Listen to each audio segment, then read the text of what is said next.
¿Qué tal? Muy buenas tardes, bienvenidos a una nueva edición de Llegó la Hora de este viernes 7 de junio, viernes de entrevista en profundidad, junto a Mara Seguini. ¿Qué tal, Mara? Muy bien, ¿cómo estás tú, José Francisco? Muy bien, pues terminando la semana. Como buen viernes, y mi cuerpo lo sabe, y más encima me tomé el puesto estelar. Para los que nos están viendo por nuestro canal de YouTube, le robé el puesto del medio a José Francisco. Está muy bien, está muy bien. Sí, alguna vez.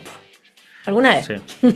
Oiga, y usted puede ser parte de esta conversación a través de nuestras redes sociales en Twitter, Instagram, TikTok y YouTube, @llegó la hora 921, envíanos un audio a nuestro WhatsApp, el más 569-5304-3903.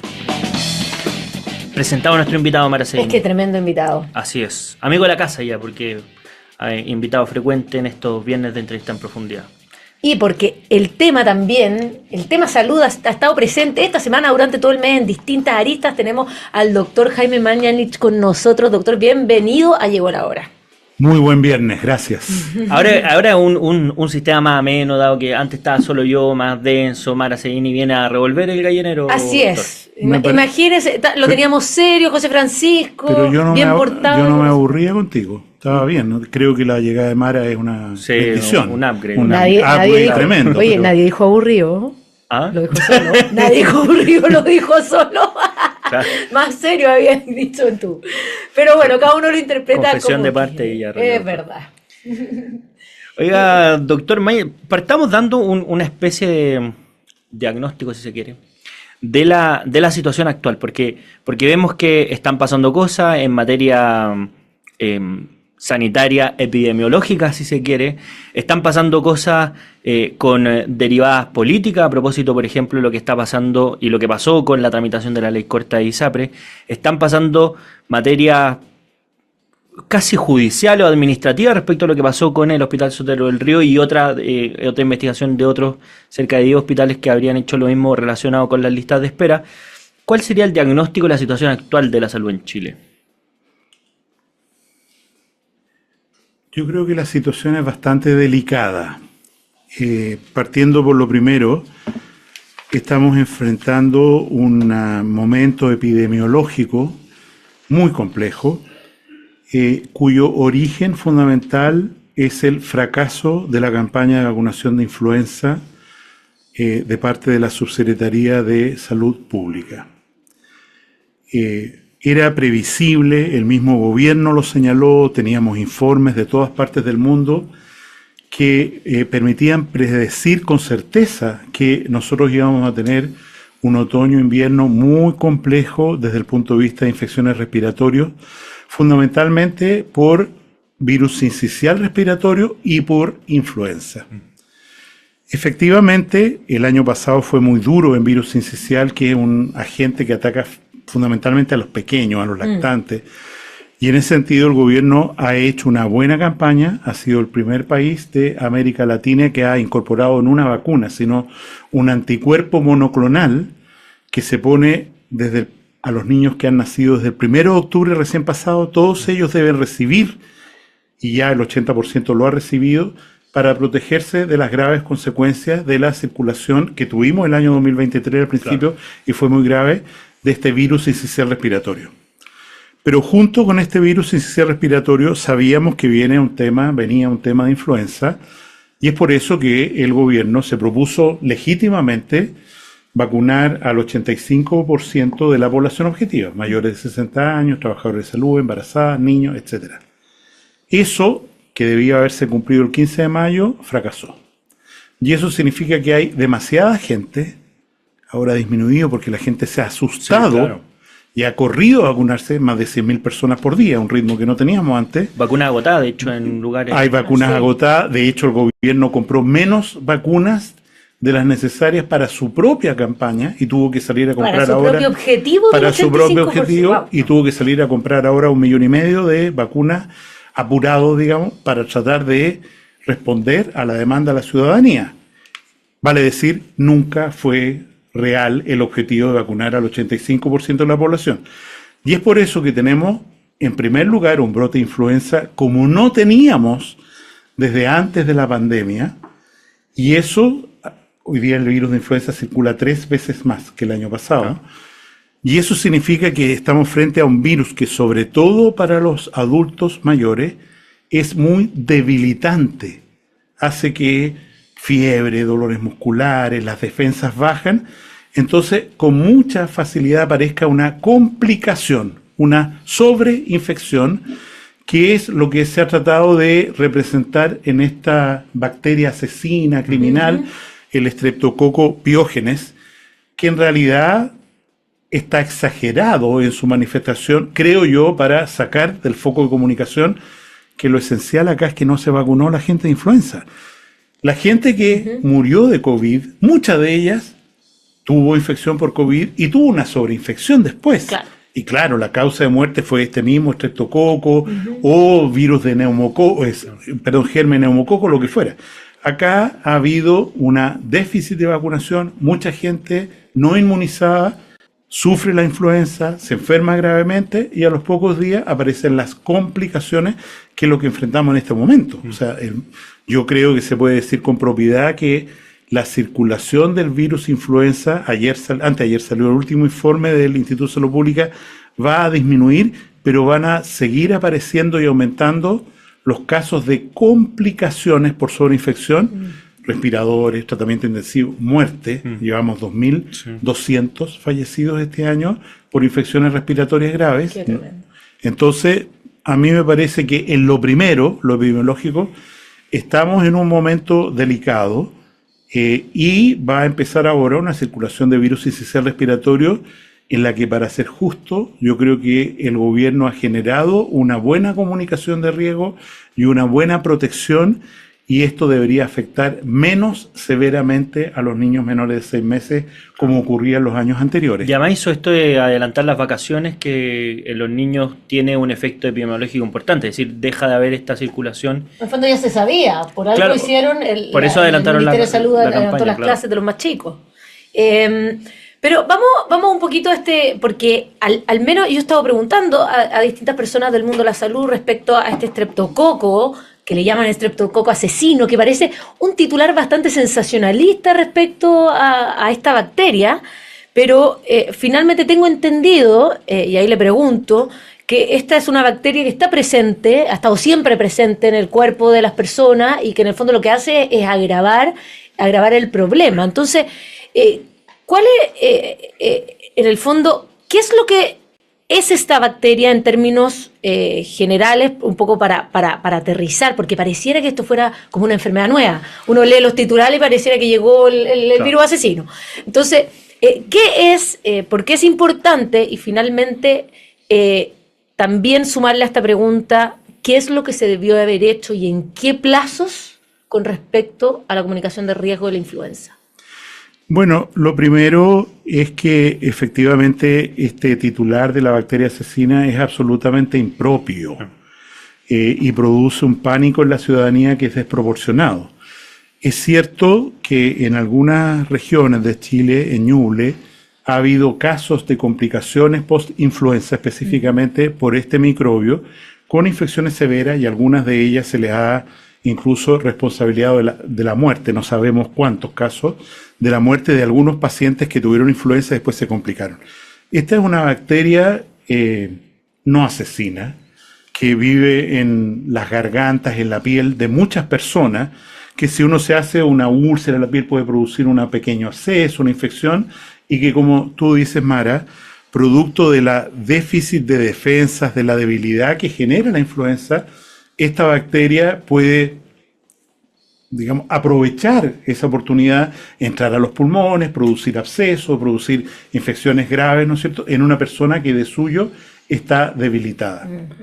Respecto a qué se debería haber hecho mejor, a mí me parece que lo primero es la vacunación contra influenza, eso ya lo mencionamos y no lo discuto. Segundo, yo creo que la comunicación de riesgo, como la misma presidenta del Colegio Médico lo señaló, Ana María Regada, ha sido débil y ha sido, como ella dice, imágenes artísticas. ¿Por qué no hablamos castellano antiguo? Oiga, si no se vacuna se puede morir, ¿no es cierto? Como las cajetillas de cigarrillo que tienen ahí cánceres, imágenes feas. O sea, a la gente hay que decirle la verdad, que esto no es banal. Aquí se arriesga la vida de los niños, la vida de los adultos mayores, y esa comunicación ha sido poca y muy débil. Incluso ¿Tardía también? Tardía también. Y respecto a este Streptococo pyogenes, ¿no es cierto? La Organización Panamericana de la Salud advirtió de este riesgo por la influenza, por el brote de influenza en el hemisferio sur, hace bastantes días. En el gobierno chileno, en la Subsecretaría de Salud Pública, se tomó cuenta de esto y se hizo una alerta cuando tuvimos el primer caso en Chillán, tardío también. En ese sentido, yo creo que aquí hay una estrategia política tomada desde el inicio del gobierno que es errónea. Nosotros pasamos de una situación sanitaria en la cual el COVID tomó la agenda del gobierno completa, o sea, Claro. aquí y en todo el mundo, el COVID era el tema, a una decisión brusca de sacar el Ministerio de Salud de la Moneda, encerrarlo allá en MacIver, preocúpese de sus reformas de salud, pero nosotros vamos a ir a lo importante ahora, que es la nueva constitución y todo esto. Y eso genera una fractura en la comunicación y en la información de la salud pública que la gente resiente. Y recién ahora, ¿no es cierto?, vemos que hay algunas señales. A la vocera de gobierno, la escuché la semana pasada por primera vez, decir, mire, la vacuna, estamos preocupados, como si fuera por primera vez un tema de la agenda del Ejecutivo, y la ministra durante toda la gestión de la ley corta estuvo sola. Claro. O sea, esta decisión de dejar por su cuenta al ministerio y no hacer ver, no sentir que la agenda de salud es esencial para la ciudadanía y que tiene que ser una agenda muy predominante en la agenda de gobierno. No me refiero a la ley corta, me refiero a salud pública, al cuidado, a la tutela, a la protección de la ciudadanía frente a los riesgos de salud. Creo que fue un paso en falso del cual todavía no nos recuperamos. Y hay una cuestión que nos comentaba el senador Juan Luis Castro, hecho, porque claro, cuando este tema surgió, le preguntó a la Seremi de Salud de la región de O'Higgins, bueno, ¿qué ocurre? O creo que el Servicio de Salud, no estoy seguro quién tiene a cargo la campaña comunicacional de riesgo, pero el dato relevante es la Seremi. Es la Seremi. Decía, de los 3.000 millones de pesos que había para la campaña de vacunación, lo redujeron a 300. O sea, eso ya te da una visión de cuál es la prioridad que se le está haciendo a esto. Y ahí pregunto, desde el punto de vista casi político también, pero una de las cosas que se criticaba en la pandemia, de manera muy fuerte también, era los problemas de comunicación de riesgo, los problemas comunicacionales, había mucho énfasis en eso. Y hoy vemos que varios de los principales críticos, y no solamente como pertenencia al sector político, sino que individualmente los principales críticos y que están a cargo ahora del Ministerio de Salud, cometen estos errores. ¿Se produce por qué? Por la falta de prioridad, como dijo usted, de perder el foco y estar preocupados, por ejemplo, de estas reformas estructurales o de los primeros 2 años de la agenda constitucional? ¿O hay una cuestión de que el diagnóstico que tuvieron en ese entonces también estaba errado y no estaban dimensionando qué consistía en ese momento? O sea, respecto a lo primero, José Francisco, yo creo que ya el propio presidente de la República, desde el primer mensaje a la nación del año 2022, todas las autoridades, casi todos los más vehementes críticos, ¿no es cierto?, incluida la persona que estaba a cargo de la campaña de vacunación este año, sí, que tuvieron que sacarla del Ministerio de Salud por su falta de capacidad. Todo eso ya está claro. O sea, cuando el presidente de la República en el mensaje a la Nación ahora, el 1 de junio, de nuevo hace alusión a que en realidad el manejo de la pandemia en Chile fue bastante adecuado, ¿de acuerdo? O sea, es un cambio que yo lo doy por cerrado. No. O sea, seguir pidiendo explicaciones del uso siniestro político del COVID como un instrumento político para derrocar a Piñera, para decir esto, lo otro, lo demás allá. Ya está cerrado y está claro, y el hito histórico está, y Chile ha sido reconocido como uno de los mejores países del mundo que ha manejado esta pandemia. A mí me parece que haber dejado de prestar atención y decir, nosotros vamos a asumir el Estado en primer lugar, ¿para qué? Para generar bien público, para proteger a la ciudadanía, para proteger sus derechos. El Estado tiene una tremenda palanca, como lo vimos, el gobierno del presidente Piñera gastó 1,5 billones de dólares durante el COVID, uno de los países que más gastó en el mundo y el costo todavía lo estamos pagando todos, ¿no es cierto? ¿Por qué? Porque el Estado está al servicio de la persona. Pero si decimos, ¿sabe? El Estado no está al servicio de la persona, sino que está al servicio del cambio por la revolución, que es el programa del actual gobierno. En realidad se produce un problema, porque se descontinúan las políticas, se sacan las personas, se desinvierte en vacunación, como decía el senador Castro, etcétera. Y eso genera daño, genera muertes, genera listas de espera, genera todo lo que estamos viendo y que se transforma, a pesar de que el gobierno no lo tenía en la agenda, en un tema de la mayor relevancia para el gobierno. Durante el último año y medio lo único que se ha estado discutiendo en salud en Chile es la ley corta. Claro. Nada más. Sí. O sea, como que fuera el problema número uno de la salud de los chilenos, cuando el 85% de los ciudadanos, para ser concreto, que está en FONASA, salvo que caigan las redes privadas donde estos beneficiarios de FONASA se atienden mediante libre elección u otras disposiciones legales, en realidad no les va ni les viene. Y hemos estado hablando de esto, insisto, no digo hablando, leyes, superintendentes, reuniones, diarios, congresos, qué sé yo, sobre la ley corta, que es una bagatela en el sentido de la importancia relativa respecto a los problemas gravísimos de salud pública que tiene el país. Así es. Está tremendamente interesante el tema. Nosotros nos tenemos que ir a la primera pausa, pero ya seguiremos conversando con el doctor Jaime Mañalich aquí en Llegó la Hora. Bueno, y seguimos con nuestro querido invitado, el doctor Jaime Mañalich, conversando acerca del estado de la salud de nuestro país. Estuvimos hablando en el primer bloque acerca de la influenza, este virus asesino también, y un poco estábamos comentando al final lo que fue el uso político, más bien del manejo de la pandemia. Pero hay hartos temas de salud que han estado destacando en el último tiempo, y yo le quería preguntar por uno de los grandes problemas que siempre tenemos en nuestro país, que tiene que ver con las listas de espera. Tengo entendido que en este momento estamos con cerca de 2,7 millones de personas en lista de espera, lo cual es un número muy alto, muy alto.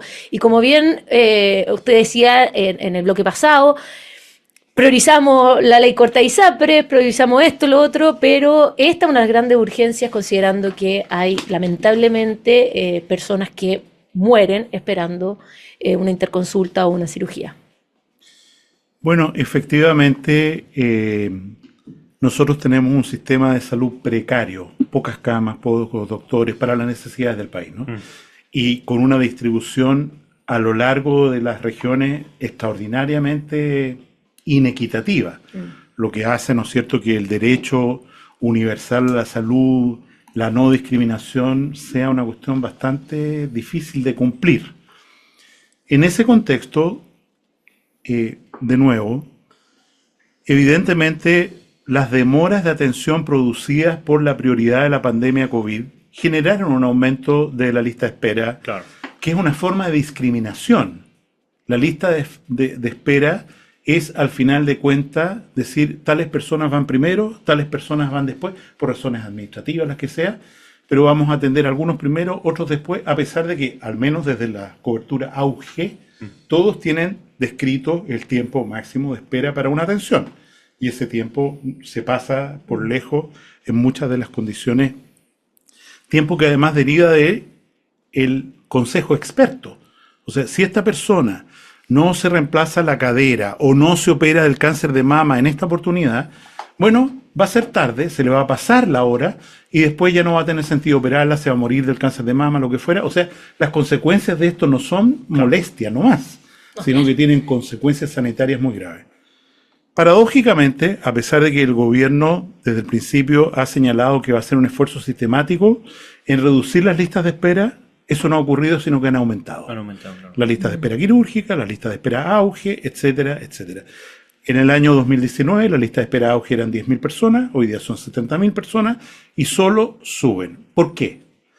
Porque en definitiva hay un sesgo ideológico radical de no conformar de nuevo lo que corresponde, que es una red público-privada de atención para que cada persona reciba la atención que necesita independiente de si dónde vive, sus recursos, previsiones, etcétera, que es lo que se hizo exactamente durante la pandemia y funcionó muy bien. No nos enfrentamos al dilema de la última cama, todos reconocen aquello, ¿no es cierto? Aumentamos la capacidad público-privada de una manera impresionante y se pudo salir adelante de una crisis sanitaria como la que significó la pandemia, y hay que estar preparados para las próximas que vienen, que van a ser iguales o peores. En ese contexto, a mí me parece que el caso tan paradigmático de San Antonio el año pasado, una menor con un caso sincicial respiratorio, no podemos seguirla atendiendo acá porque no tenemos cama. ¿Dónde la tenemos que transferirla dentro del sector público? ¿Dónde la vamos a transferir? A Arica. Claro. Una niña que necesita respiradores. Y dice alguien, no, es que en Santiago no había cama. Y sale alguien y dice, pero si nosotros no teníamos cama en una clínica privada, ¿por qué no nos preguntaron? Hay una querella criminal presentada por esto. Pero refleja lo que estoy diciendo, que es, no están los pacientes primero en la preocupación. Y las listas de espera se engrosan, además con un paradigma terrible. Y se lo decimos al ministro Mario Marcel directamente a través de la Radio Agricultura. El gasto en salud es inversión, no es derroche.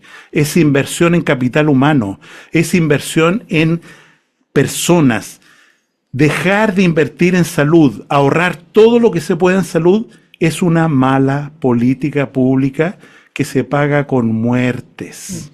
Y que además el problema en salud, claro, uno puede decir estructuralmente se necesitan más recursos, pero nuestro país sí había venido aumentando la cantidad de recursos disponibles. Hay un informe de un dato que recoge el Instituto de Políticas de Salud de la Universidad de San Sebastián, que muestra cómo entre el 2010 y el 2019 aumentaron en un 58% los recursos para salud y el funcionamiento del sistema de salud en general no había mejorado en promedio durante esos años. ¿Por qué se produce esos fenómenos? O por ejemplo, ¿por qué se produjo el fenómeno que esto fue noticia hace yo creo que un año, que habían estos 12.000 funcionarios que habían sido contratados para la pandemia como telefonistas y un montón de cosas, y que finalmente se decidió desvincular a 6.000, y 6.000 siguieron el sistema, pero sin tener claro... No, y recontrataron a los otros.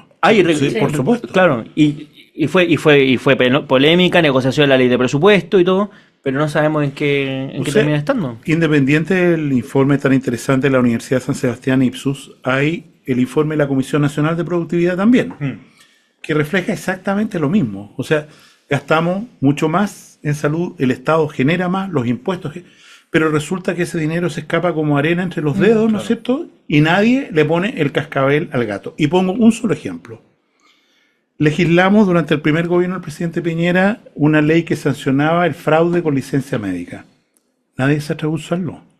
Que el gran cáncer que tiene nuestro problema... O sea, el derroche fundamental del sistema de salud son las licencias médicas. El 30% por lo demás de los trabajadores de la salud de Chile público está permanentemente, el equivalente al con licencias médicas. O sea, una cuestión inverosímil. Sin embargo, recién ahora se está poniendo alguna cuestión por el dolor que significa para el financiamiento de FONASA este fraude sistemático de licencias médicas, y yo creo que estamos muy lejos de realmente terminar con este escándalo, que es que dineros que la gente paga en impuestos para la salud, o cotiza el 7% obligatorio para salud, se los lleva un grupo de gente que está de vacaciones permanentemente, o un grupo de profesionales que hace un negocio, incluso desde fuera del país. Vimos un caso internacional. Desde fuera del país. Si no me equivoco, colombiano. Que daba la licencia. Claro, desde allá. Y tenía mansiones y autos de lujo gracias a un negocio de las licencias médicas. Y ese punto en particular, que me parece que es muy interesante, ¿cómo se puede empezar a corregir? Porque una cuestión además, obviamente administrativa, legal, pero una cuestión cultural también. O sea, porque está la cultura de la trampa instalada de la licencia falsa, de gente que decididamente no va a trabajar. Hago una comparación en respecto a una columna que puse en el diario La Tercera hace una semana atrás. Nosotros tenemos dos sistemas de salud en paralelo, que es el sistema de seguridad laboral, o sea, enfermedades profesionales, accidentes del trabajo, que manejan las mutuales fundamentalmente, instituciones sin fines de lucro, que tienen instituciones propias, el Hospital Trabajador, el Hospital La Mutual, para atender las enfermedades y dan licencia médica, y dan pensiones, y dan rehabilitación. En ese sistema que tiene subsidio de incapacidad laboral por enfermedades profesionales, no hay fraude. No hay fraude. O sea, las licencias médicas del mundo de los trabajadores son las que realmente se necesitan. Al lado tenemos un sistema que da subsidio de incapacidad laboral para que la persona se recupere de la enfermedad o de la operación a la que fue sometido por enfermedades no profesionales. Resulta que las licencias médicas que se entregan ahí son exorbitantemente mayores. Y uno dice que raro. O sea, este no es un problema que el sistema permite. Y desde luego la respuesta, se está haciendo un esfuerzo ahora, incluso hay un trámite, una ley de mayor sanción respecto al mal uso de licencias médicas, pero lo que hace hoy día el COMPIN o quien fuera, dice, a ver, identifiqué un doctor que da 5.000 licencias médicas al año. Claro. A ver, doctor, sabe, venga para acá. Pero el microtráfico de licencias, entonces, ¿vamos a hablar del tema estructural o no? ¿Cuál es el tema estructural? Que aquí se necesita una institucionalidad nueva. Y en mi opinión, esa institucionalidad es que la suceso tiene que manejar todas las licencias médicas y no los compines. Y efectivamente arbitrar, buscar la justificación de esa licencia médica que puede ser muy apropiada, probablemente en la mayoría de los casos. Pero sancionar con fuerza, con pérdida del título, con cárcel, con lo que fuera, a quienes hacen un fraude sistemático a todos, al final de cuentas. Porque son recursos que no se pueden usar para la cirugía de lista de espera, para la persona que consulta en urgencia, para la cama adicional que se requiere en el hospital. Claro, finalmente es criminal. Es criminal. Porque finalmente, efectivamente, son recursos que podrían ser utilizados, por ejemplo, para tener más camas, para niños que una están, mejor campaña de influenza. Cualquiera de esas cosas y se lo llevan en estar de vacaciones algunos frescos. Es tremendo. Doctor, vamos hablando de estos chanchullos, entre comillas, para saber un poco qué está pasando. ¿Qué es lo que ocurrió en el Hospital Sotero del Río, que hace un mes nos enteramos de que el año pasado cerca de 300.000 interconsultas de lista de espera habían sido eliminadas del sistema? ¿Qué es lo que ocurre? ¿Cuál es el déficit ahí? ¿Qué es lo que está pasando? El tema está en investigación judicial, entonces es complejo referirse a él. Pero si lo miramos de lejos, aquí lo que ocurre es que hay un incentivo enorme desde el punto de vista bono, evaluación de los cargos de alta dirección pública, de los directores, qué sé yo, en el cual la reducción de la lista de espera es una meta muy importante. Evidentemente, eso significa solucionar los problemas de la lista de espera, y si hay alguna persona que puede ocurrir, ¿no es cierto?, que la llaman y desgraciadamente falleció, o dice, mire, no, yo usé el sistema libre elección y me fui a operar a la clínica Vespucio, por decir, cerca del Hospital Sotero del Río, ya resolví mi problema, así que saque, listo, está bien sacado, eso es posible. Pero que esa es la famosa reducción administrativa de la lista de espera. Reducción administrativa que tiene que ser muy apropiada. Sí. Entonces, cuando de repente, en un día, claro, el 7 de junio, hoy, hace un año exacto, en un solo acto administrativo, se vuelan en un solo acto administrativo, en un solo día, en una sola oficina, se borran 250.000 personas de la lista de espera y se les califica en la planilla Excel, porque tan pobre como eso es. En la planilla Excel se le pone como resuelto o no se presentó o cualquier cosa, ¿no es cierto? De lo que estamos hablando es que hay algo muy grave, algo huele mal en ese hospital, ¿no es cierto?, que tiene que ser investigado. Ya le costó la pega, por supuesto, al director del hospital, un sumario de parte del director de servicio a la dirección del hospital, y como lo reconoció el propio subsecretario de redes asistenciales, se han contactado con las personas que, varios miles, yo no sé cuántos van, dicen que alrededor de 20.000 o más, que fueron suprimidos ese día y han encontrado que no debían haberse eliminado y se han reinscrito en la lista de espera en un proceso que está activo todavía y no sé en qué número va. Pero al menos, me consta por lo que dijo el subsecretario, 20.000 personas fueron retiradas de la lista de espera, no debiendo haber ocurrido porque tenían indicación de la interconsulta o de permanecer en ese contexto. A mí me parece que tenemos que hacer un reconocimiento, y es que una red pública que no avanza en su construcción, un hospital Sotero del Río, perdón que hable esto con dolor, que en el segundo gobierno del presidente Piñera nosotros lo entregamos en la Contraloría para toma de razón, licitado.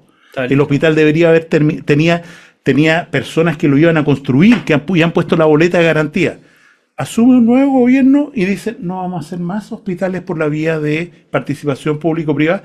Y este hospital, Sotero del Río, responsable de la atención de 1,5 millones de personas, el hospital con mayor carga asistencial de Chile, 1,5 millones de personas, es un 10% de la población de FONASA, en un solo hospital. Dice, ¿sabes? Este sistema no nos gusta. Y uno pasa por ahí por Vicuña Maquena, digamos, y ve el hospital nuevo, medio parado ahí, detenido, que no va a estar listo ni en 5 años más. ¿Y qué es lo que significa mientras tanto eso? Muertos, por una decisión administrativa de hospitales que si se construyeran por concesión, se terminarían más rápido y serían mejores, y estarían mejor mantenidos. Como lo reconoció recientemente a propósito de las cárceles, Claro, el ministro de Justicia. El ministro de Justicia dijo, no se pueden construir cárceles en Chile si no es por el sistema de concesiones. El Ministerio de Obras Públicas se ha resistido por indicación política a terminar los hospitales de Chile por la vía de participación pública-privada en un momento en que Chile no tiene recursos en el Estado para construir estos hospitales que son tan necesarios para que la gente viva, perdón que lo diga de esa manera. Bueno, de hecho, el hospital que no lograron parar esa vez, que fue el Félix Bulnes, hoy día uno lo ve y tiene un estándar de clínica, pero extraordinario. O sea, se ve el edificio y revolucionó donde la zona norponiente de la ciudad. Y ahí en ese sentido... O el hospital de Antofagasta, o el hospital de la Florida. O sea, un montón, no, un estándar extraordinario. Hay una pregunta relacionada con eso mismo también, porque uno analiza el sistema público de salud, uno puede ser usuario del sistema público o tener familiares que son usuarios, y ve de repente que, claro, uno entiende que el recurso escaso, por decirlo así, son las atenciones médicas y los procedimientos quirúrgicos, las operaciones. Pero a veces pasa que en el sistema de salud hay filas o hay topes en cosas que uno dice, bueno, pero esto no debería ser escaso. Por ejemplo, en tomar horas. Porque claro, citan a las personas muy temprano, están muy temprano pidiendo horas, y si no están, no tienen un sistema telefónico que funcione, no tienen un sistema online que sea más amigable, por ejemplo, con los adultos mayores, que no tengan que trasladarse.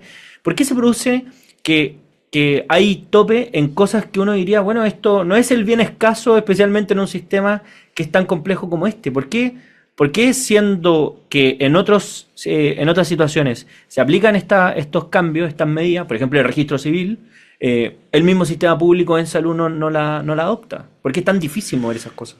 El déficit fundamental, esto yo lo digo siempre en mis clases, el déficit fundamental del sistema de salud es de gestión.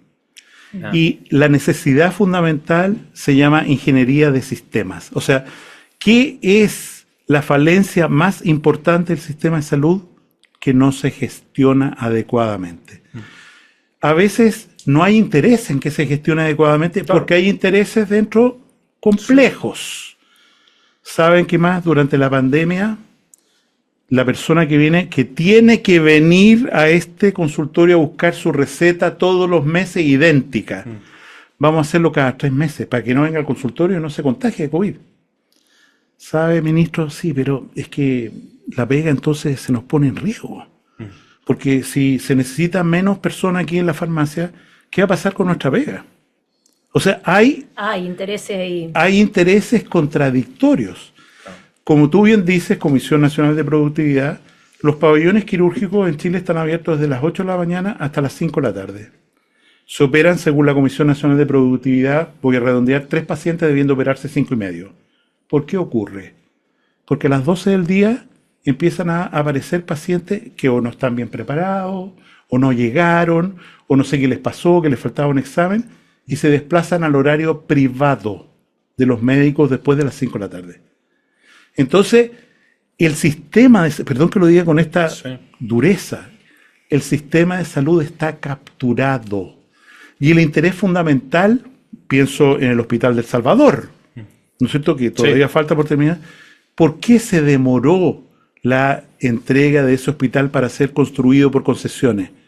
Porque al construirse por concesiones, tenemos menos personas en nuestro sindicato, tenemos menos poder. Entonces tenemos que salir a la calle, fundamentalmente a través de la dirección de la actual presidenta de la Cámara de Diputados, tenemos que salir a la calle e impedir que esto ocurra, porque entonces nuestro sindicato se empobrece, tiene menos afiliados. Entonces, no entender lo que está debajo de la mesa es muy complicado para la gestión. ¿Y es posible corregir esta situación con la institucionalidad actual? Es decir, ¿es el mejor sistema de administración y gestión de salud pública los servicios de salud o hay que inventar algo completamente nuevo? En mi opinión, el único error que se cometió con la reforma del presidente Lagos fue haber creado la Subsecretaría de Redes Asistenciales y ponerla dentro del Ministerio de Salud como una dependencia del Ministerio. ¿El Ministerio de qué se preocupa? Oye, viene la gripe aviar. Claro.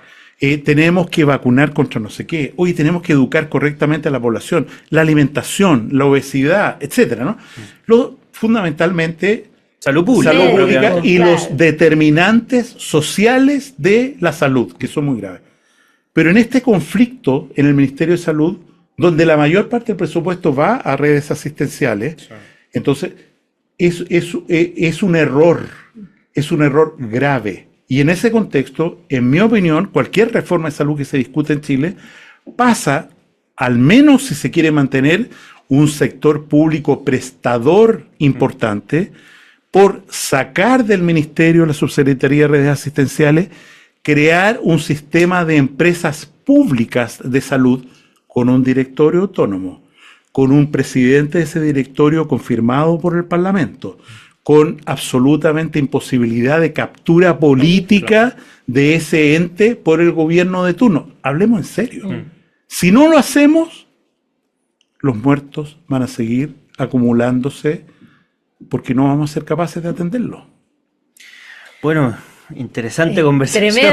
Tremendo. Tenemos un desafío como país importante, sobre todo a nivel de despolitizar las instituciones, hacerlas un poquito más técnicas para poder salir de estos conflictos. Así es, doctor Jaime Mañalich, exministro de Salud, le queremos agradecer por habernos acompañado en esta Muchas edición de Llegó la gracias. Hora. Y nosotros nos vamos a una breve pausa y a la vuelta seguimos con más Llegó la Hora.